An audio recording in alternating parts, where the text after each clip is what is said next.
Hello, my name's Graham McLennan and I'm in Bing in central New South Wales near Orange, and behind me is a church that dates back to 1872, and before that there was another church just down the road here built in 1842, and before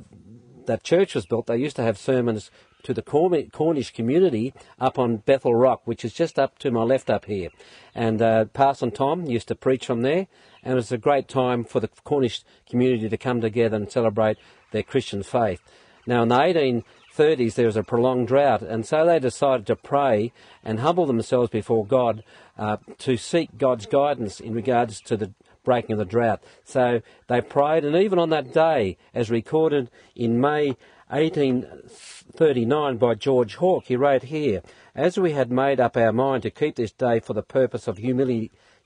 and prayer, we carried it out, and on that very day rain fell on us, but it did not extend beyond 7 miles in any direction. On that day, a week after the public fast was kept, in which we joined, there was a general rain, so that it was the breaking of the drought." Now that general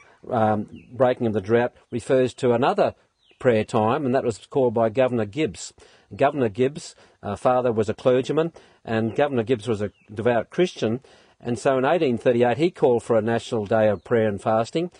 because the drought broke almost immediately, and in actual fact people came down with the flu. So there have been other times of prayer and fasting called by government. For instance, in 1895 on the 15th of September,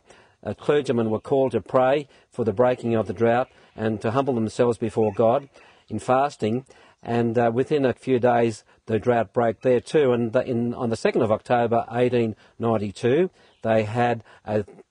day of Thanksgiving in the churches particularly, and that was called by the government as well, and mentioned here in this Government Gazette.